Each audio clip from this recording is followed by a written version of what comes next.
Olá, pessoal. Mais uma vez aqui no bate-papo sobre temas atuais de direito tributário, com o professor Pedro Anã. Mais uma vez, professor, obrigado pela sua presença aqui.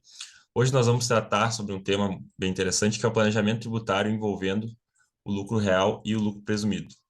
No vídeo anterior, a gente tratou sobre as vantagens e desvantagens desses regimes, né? Vantagens do lucro real e vantagens do lucro presumido e as desvantagens de cada um.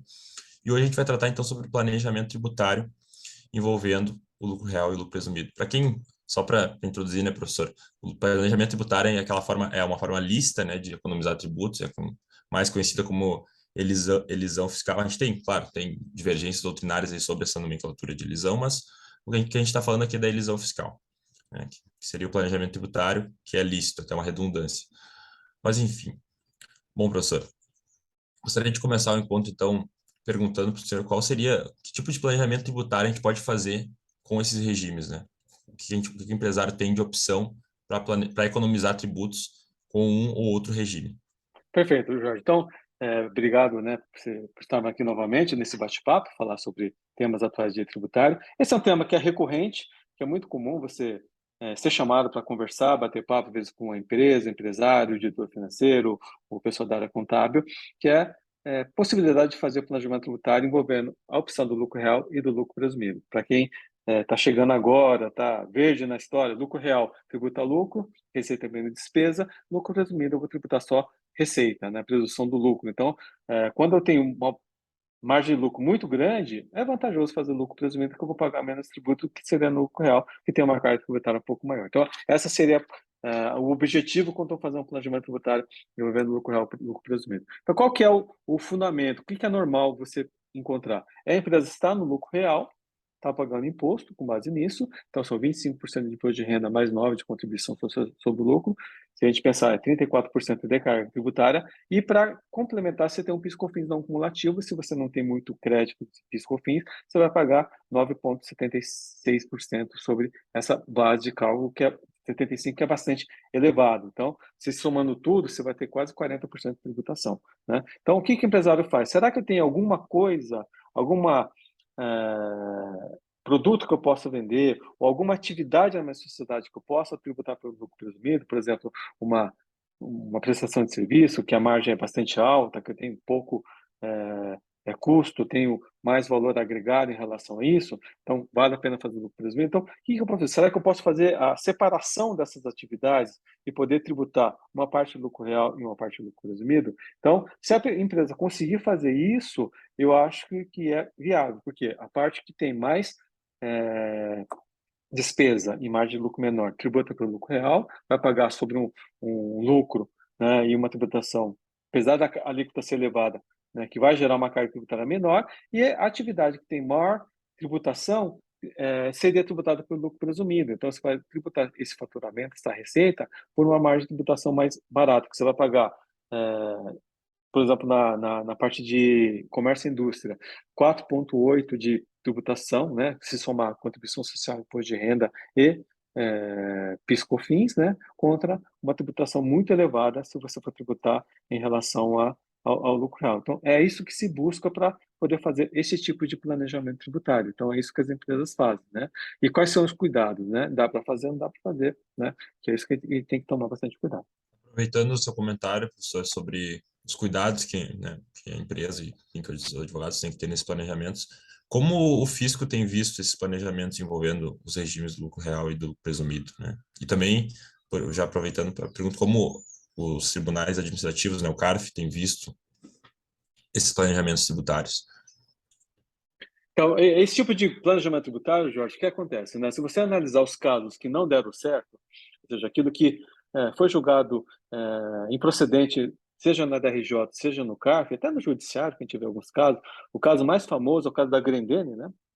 Que a Grendene, né, para quem não sabe, que faz a Melissa, é um caso emblemático que vai estudar planejamento tributário. O que ela era? Uma empresa do lucro real, ela foi cindida em 8 distribuidoras, essas 8 eram tributadas pelo lucro presumido que vendiam para os seus clientes. Até aí tem algum problema? Não tem, não vejo problema fazer. Só que qual é o problema nesse caso, né? É a maneira que foi feita, porque todos estavam no mesmo endereço, né? Tinham os mesmos sócios, e essas distribuidoras não tinham funcionários, né? Então, era uma confusão só. Então, o fiscal, quando olhou, o que era aquilo? Era uma coisa só. E acabou autuando, alegando simulação, aplicando multa qualificada, e o contribuinte perdeu no antigo Conselho de Contribuintes, né? Depois foi para o tribunal no TRF do Sul para julgar, perdeu isso, né? Porque o tribunal confirmou que ali, na verdade, era uma fraude de simulação e acabou fazendo com que o contribuinte não tivesse ganho de causa, porque realmente o caso era muito ruim.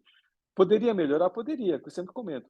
Porque é uma empresa que tinha penetração brasileira, podia ter distribuidoras em vários lugares do Brasil, e realmente elas de fato existirem. Então, o que fragiliza esse tipo de operação? Né?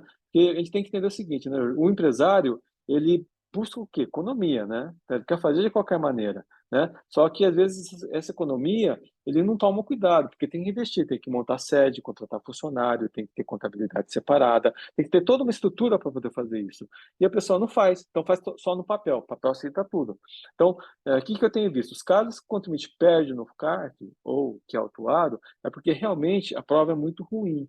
Por quê? Né? Apesar de você ter uma sociedade constituída, junta comercial, CNPJ, na hora que você olha, ela não existe. É o caso que a gente vai até comentar na próxima bate-papo, da pejotização. Né? Quando a pejotização não dá certo?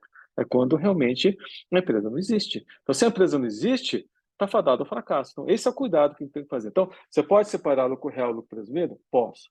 Qual que é o cuidado que tem que ter? A empresa do lucro real tem que existir e a empresa do lucro presumido tem que existir. Então, as duas têm que ter funcionários, tem que ter atividade. Tem um outro caso também muito famoso do CARF, que era a empresa que ela era lucro real, foi constituída outra lucro presumido, só que essa do lucro presumido ela só tinha um funcionário, que era uma recepcionista. A sede era o mesmo endereço.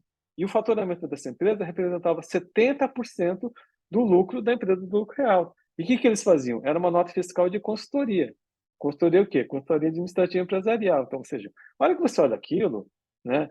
Eu não acredito. Acho que você também não acreditaria. E o fiscal não acredita. E é ruim que o advogado você tem que definir esse caso, né? E é um caso de direito indefensável, né? Porque a prova é muito ruim, né? Então, quer fazer a coisa? O próprio nome fala, planejamento tributário, tem que planejar, ver os riscos e benefícios, né? Para ter consistência, né? É que o professor Fernando Silvestre falou uma vez numa palestra da PET. Vai colar? O fiscal vai acreditar? Né? Se nem você se convence, imagina se o fiscal vai se convencer. Então é isso que a gente tem que tomar cuidado. E pior, né? Às vezes a empresa chama a gente depois, né? É quando já foi autuado, faltam 10 dias para fazer defesa, e você olha aqui e fala, caramba, não tem como defender, né? Então fica difícil. Eu lembro de uma palestra sua, professor. Você falou, inclusive, do caso Grendelli, que se ele tivesse sido bem feito, né?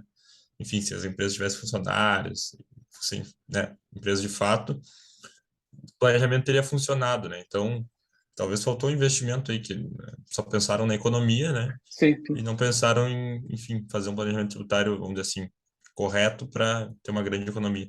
Eu acho que também é um reflexo da época, né? Porque, enfim, o caso Grendelli, se salvo engano, é bem antigo, né? Bem Então, antigo. atualmente, creio que isso nem se passa mais, mas acho que na época também, por ser uma época, enfim, acho que anos 90, 80, talvez eles achassem que aquilo ali pudesse passar, né? Enfim, Sim, talvez. é o que você falou, é bom estudar, o que a gente fala, nós somos Indianas Jones do direito, né? É bom entender o contexto político-econômico da época, porque é aquela velha história, na época o que valia, né? Vale o que está escrito, né? Ou seja, o que vale é a forma, não a essência. E hoje a essência é importante. E, sim, eu estudo planejamento tributário há muito tempo, né, Jorge? Sobre todos os casos que foram julgados pelo CARF, ou seja, no judiciário, por que o contribuinte perde? Porque ele peca na execução. Então, ele tem uma péssima contabilidade, ele tem uma péssima assessoria, né? E é naquela linha, papel aceita tudo. Então, a gente conhece muitas empresas de consultoria que ficam vendendo esse planejamento tributário de prateleira. É o caso do Age Interno, né? Que a pessoa vendeu, muita gente fez, e acabou se dando mal, porque na época o CARF julgava de maneira contra o contribuinte, né? Casa separa, que é outro caso clássico, fazer operação em 2 horas, dizendo que não vai acontecer nada, porque a lei permite, a lei não proíbe. Então, são casos, né? Se você analisar todos os casos de planejamento tributário que foram julgados contra, né? Tem casos que não, porque realmente, né, o contribuinte até tem razão, né? Mas, infelizmente, a composição do julgamento não era boa. Mas são casos que o contribuinte não é unânime, é porque realmente o contribuinte não tem razão, porque aquilo não se sustenta, né? É isso que a gente tem que sempre analisar. Eu acho que na época também tinha uma influência forte enfim, de doutrinadores ali formalistas. A própria doutrina era mais formalista, né? Aquela questão da legalidade, enfim, professor Alberto Xavier, professor Ives Gandra, né? A gente não tinha, a partir dos anos 2000 ali, acho que depois ali, 2000, no início ali, a gente teve uma mudança no CARF, né? Planejamentos como, enfim, casos de separo pararam de ser admitidos, né? E desde lá até agora a gente teve uma evolução grande. A gente vê que atualmente a gente se considera, enfim, propósito negocial, né? Sim, Substância sim. do negócio. A gente não olha só mais para isso aqui foi feito de acordo com a lei, né? Então, a gente teve uma grande evolução aí de surgirem novos critérios de legitimidade, né? Planejamento tributário, não Isso, isso. legalidade. Não, sabe o que Então, eu acho a gente legal, teve Jorge? vários Oh, desculpa. panoramas, né? Isso. Pode Porque continuar. que a gente tem que analisar, né? Porque essa discussão, né? A gente participa, né? Vai ficando velho, a gente participa. Veio forte com a norma anti-lisão, né? Quando veio aquela discussão, né? A Lei Complementar 104, a alteração do artigo 116 CTN, porque todo mundo foi estudar, né? Realmente, e estudar direito comparado, né? O que se falava fora do país, né? Em termos do propósito negocial, porque a gente não discutia isso aqui no país. E aí, como todo mundo foi estudar, e o fisco realmente foi se estudar, o que a gente vê, né?